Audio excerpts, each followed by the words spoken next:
Happy Sunday sahabat Girl Blessy. Seneng banget rasanya udah hari Minggu lagi dan udah di saat dimana aku akan menyapa teman-teman semua.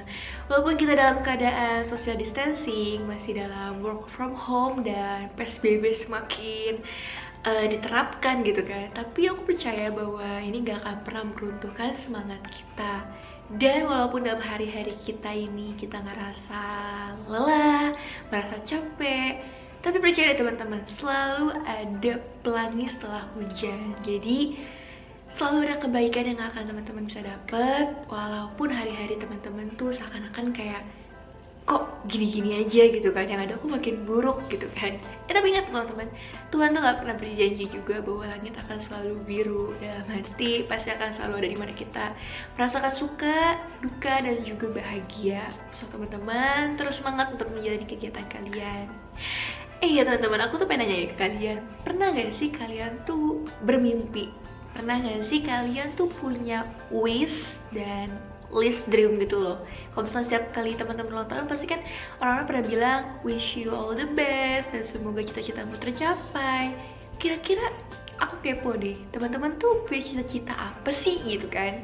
Dan aku percaya pasti banyak banget list-list yang kalian punya. Mungkin kalian ingin bahagia orang tua kalian, mungkin kalian pengen dapat nilai bagus, pengen dapat pekerjaan bagus, atau pengen punya pasangan hidup yang oke gitu kan. Tapi teman-teman, di sini aku ingin mengingatkan pada kita semua melalui perenungan dan sharingku yang akan aku berikan kepada kalian dengan tema jangan tunggu nanti. Hayo, siapa ya teman-teman yang masih kalau disuruh-suruh tuh sama orang tua khususnya nanti aja gitu, disuruh ambilin piring nanti aja deh, cuci piring nanti aja deh, jadi kayak dikit-dikit nanti. Nah teman-teman, melalui perenungan sharingku ini aku berharap kita semua bisa sama-sama terberkati, dan aku harap juga semoga apa yang aku sampaikan dapat menjadi perenungan kita ke depannya, supaya kita tuh nggak menjadi pribadi yang males-malesan, nggak menjadi pribadi yang kalau disuruh sama orang tua tuh intinya maulah untuk melakukan yang terbaik. Nggak cuma orang tua loh, kayak misalkan sama dosen diminta tolong, sama atasan diminta tolong saat di tempat kerja. Intinya dimanapun kita berada, coba deh teman-teman buat jangan males dan tunggu nanti. Karena aku dapat satu ayat dan ini akan menjadi perenungan kita semua. Teman-teman boleh buka di Amsal 13 ayat 12. Yaitu ayatnya, ini tuh kitab Amsal ini kan kitab dimana nasihat, didikan, kebanyakan kayak gitu kan. Dan ini bagus banget teman-teman. Teman-teman boleh baca kalau mau baca lebih lanjut gitu kan. Di pasal 13 ini benar-benar intinya menuntun kita untuk menjadi pribadi yang lebih baik, pribadi yang gak males-malesan, jadi pribadi yang intinya tuh setiap harinya tuh mau untuk melakukan yang terbaik lah. Gak ada yang cuman diem-diem aja kayak gitu. Oke, sama-sama kita buka ya. Teman-teman boleh buka Amsal 13 ayat 12, kita akan bacain bareng-bareng. Harapan yang tertunda menyedihkan hati, tetapi keinginan yang terpenuhi adalah pohon kehidupan. Nah, ini unik banget teman-teman. Aku juga shock sih pas aku baca ayat ini, karena aku gak pernah kepikiran gitu kalau ternyata ayat ini ada gitu di Alkitab. Dan yang aku pengen bawakan melalui sharingku ini adalah sebuah perumpamaan dulu ya dari temenku. Intinya gini, temenku tuh mengalami duka cita karena ibunya meninggal. Tapi di sisi lain adalah dari kisahnya temanku ini, dia boleh memberikan berkat bagi banyak orang, termasuk aku sendiri. Dan aku pengen teman-teman pun ngerasain berkat yang bisa aku dapatkan dari cerita dari temanku ini. Intinya temanku tuh punya ibu, dan ibunya tuh suka banget namanya pelayanan dan melayani dalam gereja, di sekitar rumahnya, di keluarganya, bahkan dimanapun dia berada tuh dia suka banget namanya melayani gitu kan. selain melayani, dia pun suka namanya berkreasi. Jadi tuh dia tuh sering bikin kayak tas dari mute-mute gitu, pernak-pernik. Dan dia tuh sering membagikan kepada tetangga-tetangganya, kepada jemaat-jemaat di gereja, kemudian kepada orang-orang yang dia kenal kan. Suatu ketika ibu ini tuh mengalami kecelakaan dan tiba-tiba ya ibu ini meninggal. Dan saat pemakaman itu ibunya ini tuh datangnya sama banyak orang yang datang ke pemakaman ibunya sambil ngebawa barang yang boleh diberikan sama ibunya ini kan. Anaknya tuh ngomong gini, makasih gitu kan atas penghormatan terakhirnya. Cuman apakah alangkah baiknya ketika mereka melakukan itu semua ketika ibunya masih ada? Maksudnya gini, saat ibunya hidup tuh tetangga-tangga itu biasa-biasa aja gitu loh, maksudnya kayak lebih karena bodo amat gitu, maksudnya ya udah emang kenapa gitu kan. Tapi saat ibunya meninggal ini penghormatan terakhirnya adalah mereka tuh ngebawain kotak-kotak yang isinya tuh pemberian dari ibunya kan. Yang mau ditarik kesimpulan dari sini adalah teman-teman bahwa apa gunanya kita menyatakan rasa sayang dan hormat kita kepada orang yang sudah meninggal. Bukan itu lebih berarti jika kita menyatakannya kepada orang yang kita kasihi sewaktu masih hidup.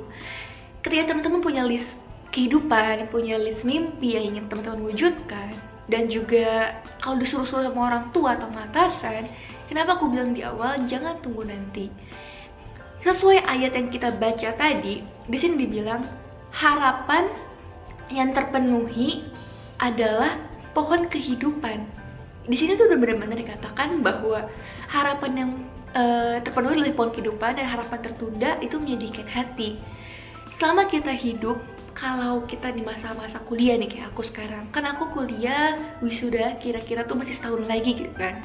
Aku selalu berusaha tuh untuk kayak belajar, tapi aku fokus cuma ke belajar gitu. Dan intinya aku ingin menyenangkan orang tuaku dari prestasiku belajar ini.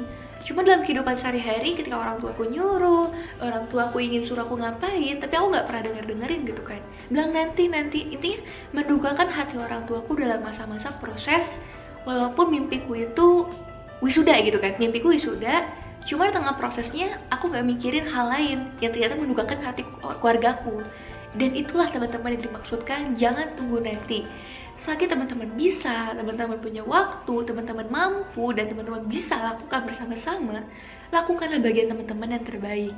Dan juga contoh nih, kalau aku tuh sering ngelakuin ini sama omahku. Setiap kita ada ngerayain Valentine, ada Natal, Paskah, aku tuh pasti banget ngerayain itu sama omaku, walaupun gak perlu spektakuler ya, gak sama kayak pohon Natal. Jujur aku sih gak ada pohon Natal ya di rumah, dan aku tuh cuma ngerayainnya, aku cuma ngasih kado apa yang omaku inginkan gitu kan. Selain membangun komunikasi dan hubungan sama omaku, aku juga memberikan yang bagianku yang setidaknya tuh selama dia hidup tuh aku bisa memberikan yang terbaik lah buat omaku. Karena kita nggak pernah tahu lah teman-teman, kapan mereka yang orang yang kita sayangi itu akan dipanggil Tuhan, atau kita sendiri akan dipanggil Tuhan sampai akhirnya mimpi kita tuh nggak tercapai gitu loh. Walaupun mimpi kita bukan buat kita, buat orang lain, cuma nobody knows loh teman-teman. Gak pernah ada yang tahu waktu itu kapan berhenti, waktu itu kapan akan ngebutnya dan merampas semuanya. So teman-teman, di sini aku ingin mengingatkan kepada kalian melalui Amsal 13 ini mengenai harapan yang terpenuhi itu adalah pohon kehidupan, tapi harapan yang tertunda itu tuh melukakan hati kita. Kalau teman-teman punya mimpi, teman-teman punya wish kehidupan untuk orang lain, untuk keluarga kalian, untuk teman-teman kalian, untuk orang-orang yang kalian anggap kalian spesial atau buat diri kalian sendiri, lakukanlah bagian terbaik kalian ketika kalian emang mampu dan bisa gitu loh. Jangan pernah nunggu nanti aja deh, tunggu aku udah besar, aku nyari duit baru aku bagian orang tuaku. Membahagiakan seseorang itu gak perlu dengan sesuatu yang spektakuler. Cukup dengan kamu membawakan keluargamu gitu, papa mama gitu kan, membawakan papamu kopi di pagi hari atau membantu mamamu masak, ini udah cukup, lebih dari cukup untuk membuat mama papamu tuh bahagia.